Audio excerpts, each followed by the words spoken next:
Muy buenos días, estudiantes. También reciben un cordial saludo de parte de la institución. La clase es del curso de razonamiento verbal. El tema que vamos a tratar es método de lectura. Muy bien, estudiantes, vamos a hablar del método de lectura. Sabemos, ¿no?, que hay infinidades de métodos de lectura, ¿no?, para poder conocer. Pero vamos a ver qué es un método, estudiantes.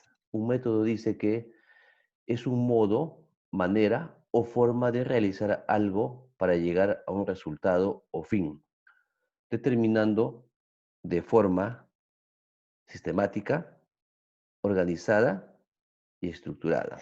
Es cierto, estudiantes, ¿no? Entonces si yo aplico un método en la lectura, voy a aplicar justamente un sistema, una organización y una estructura en mi forma de leer un texto.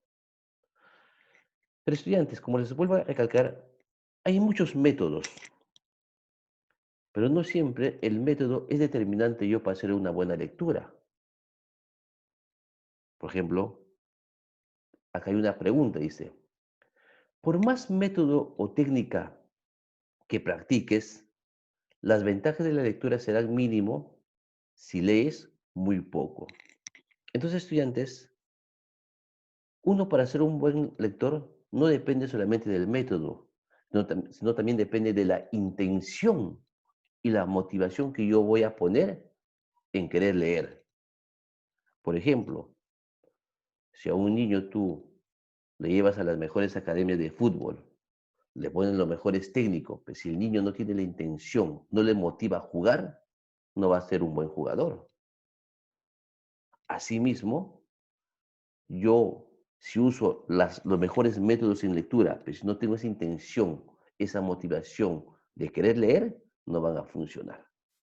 No van a funcionar. En última instancia, como les vuelvo a recalcar, hay muchos métodos, pero ustedes mismos también pueden crear sus métodos de leer su libro. Crean sus métodos, su forma, como lo pueden resumir un libro. Crean sus propios métodos. Entonces depende también de uno mismo. Estudiantes, además es importante tener en cuenta para una buena lectura lo siguiente, que refuerza justamente a los métodos que vas a leer. Yo si voy a aplicar un método, también debo tener una disciplina, ¿no?, en leer. Si no hay esa disciplina, el método tampoco no va a funcionar. Es importante tener en cuenta, ¿no?, la motivación. Yo cuando voy a leer un libro, estudiante, debo estar motivado, debo estar entusiasmado de querer leer. Y si yo voy a leer a la fuerza, desganado, sin intención, mejor no leo, porque no va a funcionar. Voy a perder mi tiempo, no voy a entender. Y si yo voy a leer motivado, con la intención de querer aprender, les seguro que van a entender. También importante, cuando uno hace una lectura, es ubicarse en un ambiente de tranquilidad y bastante iluminación. Yo no voy a ponerme a leer el libro donde hay bulla, ¿no? Donde es oscuro. Entonces debo buscar dentro de mi casa un espacio donde hay bastante luz natural y hay tranquilidad para tener una buena concentración y pueda justamente leer también con bastante eh, tranquilidad y sin ninguna molestia.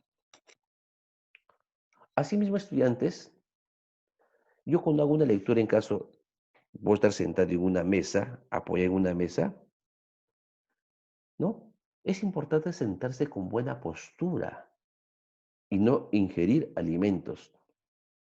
Si yo voy a leer en mi mesa sentado, en una silla, ¿no? Y mi mesa va a estar en el libro, yo al leer mi libro, no puedo estar sentado doblado, encogido, de costado. Entonces, ¿qué pasa ahí? No estoy sentándome correctamente. Y si yo no me siento correctamente, mi sangre no va a circular como debe ser. Y al no circular bien, no va a llegar buena oxigenación a mi cerebro. ¿Y qué genera eso? Genera sueño, ¿no? Desgano y me voy a quedar dormido. Asimismo, yo en el proceso de la lectura no puedo estar comiendo, ¿ve? No puedo estar comiendo un pan, no puedo estar comiendo una manzana, una fruta en plena lectura. Tal vez me atore. Así como me puede atorar, me voy a desconcentrar. Más, más voy a estar concentrada en masticar la fruta o algo que estoy comiendo en leer. Entonces, no es coherente. Lo mínimo que yo puedo hacer tal vez llevarme el agua, ¿no? Estoy leyendo un sorbo de agua, lo paso y seguir leyendo, eso se puede aceptar.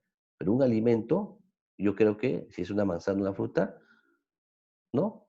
Antes de la lectura o después de la lectura. Asimismo, estudiantes, es importante tener un apunte para poner tal vez las ideas principales, algunos términos desconocidos, subrayar también tal vez en el libro mismo, ¿no? Algunas frases trascendentales y la hora que vamos a hacer el resumen, nos podemos apoyar en esos apuntes y tener una claridad de la lectura. Y por último, ¿no? No se debe dejar de lado tener el diccionario a la mano para que nos saque de apuro de algún término tal vez que desconocemos, inmediatamente buscar el significado y poder comprender con claridad lo que estamos leyendo.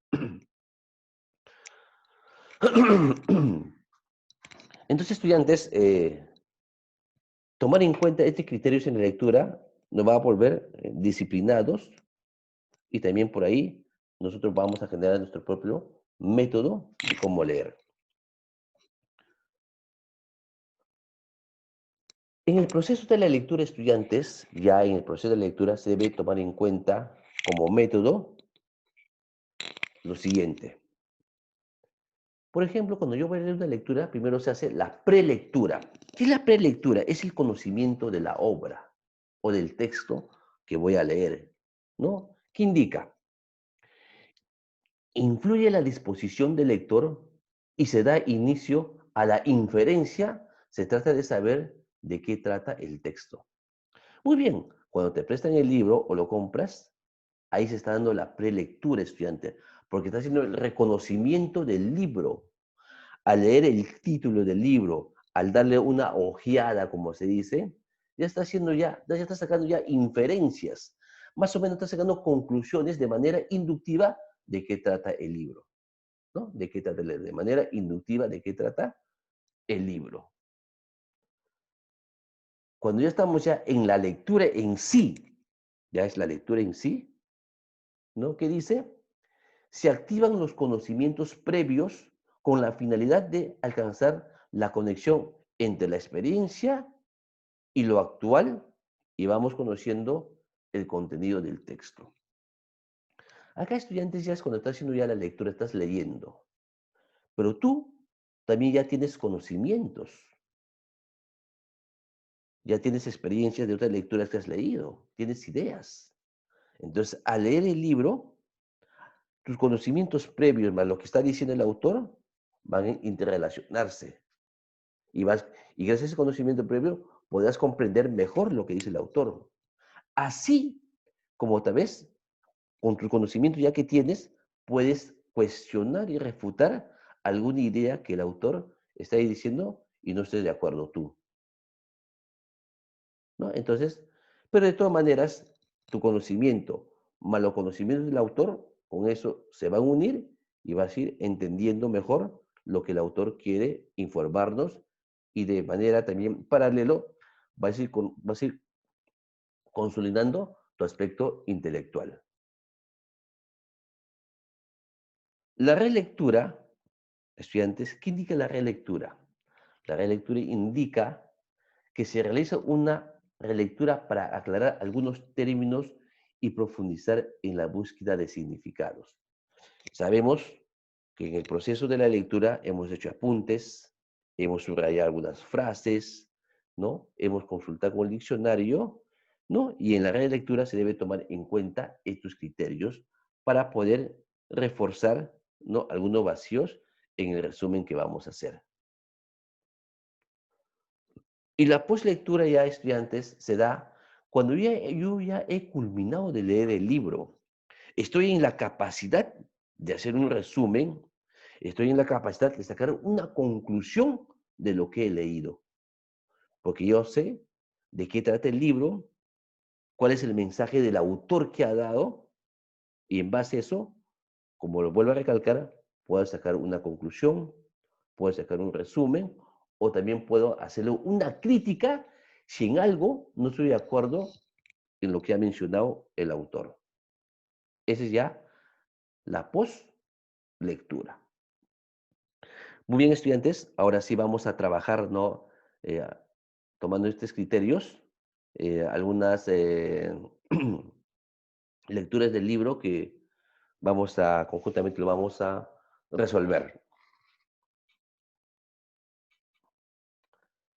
Vamos a la página 14, ¿no? Ahí dice nivel básico.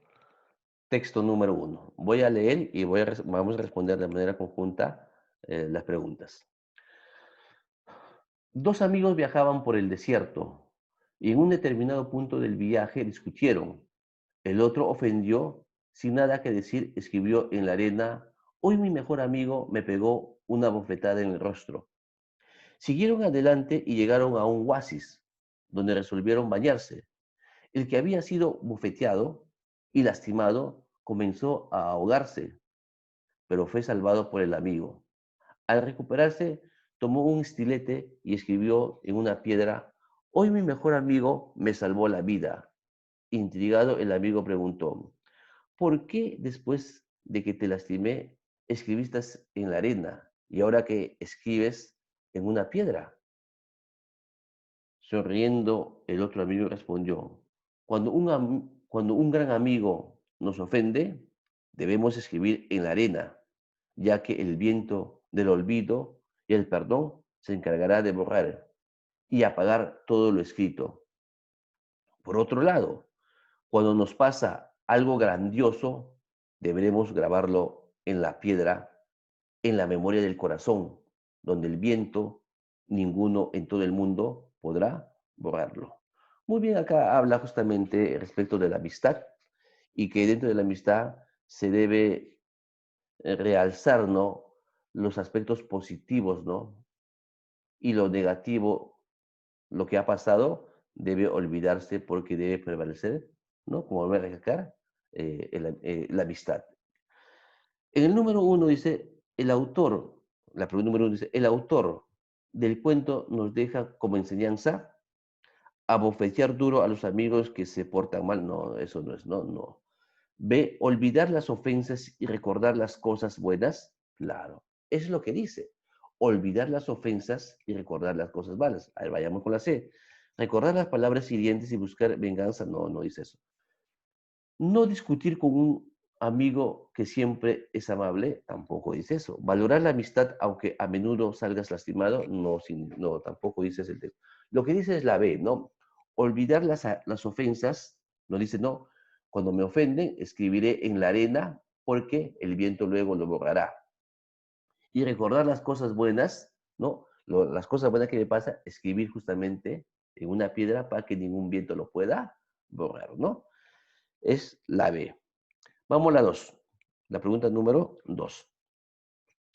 En la 2 indica dónde se produjo el accidente que casi le cuesta la vida a uno de los personajes. Claro, ahí justamente el que se iba a ahogar es el joven que le habían abofeteado, ¿no? Y lo salva el amigo, ¿no? En un oasis, ¿no? Ahí la alternativa es la A. La A. La pregunta 3. Según la lectura de la pregunta 3, ¿cuál será la respuesta? ¿Hará lo mismo inmediatamente? ¿Lo abrazará y besará? ¿Nunca debe olvidarlo? ¿Le otorgará un premio? ¿Lo escribirá en la arena? Según el texto y según la pregunta, la respuesta en ahí sería la C. Nunca debe olvidarlo. Nunca debe olvidarlo. Muy bien, estudiantes, hasta acá sería, ¿no?, la clase. Como tarea, el texto número 2 lo vamos a trabajar en hora de asesoría, ¿no? En asesoría lo trabajamos ya el texto número 2, ¿no? Hasta la pregunta 6. Y la tarea va a ser la página 15, 16 y 17. Muchas gracias, estudiantes, ¿no? Nos estaríamos viendo ya en la hora de asesoría para ver también algunas consultas o dudas que pueda haber. Y como voy a recalcar, trabajamos la pregunta que está quedando pendiente. Permiso.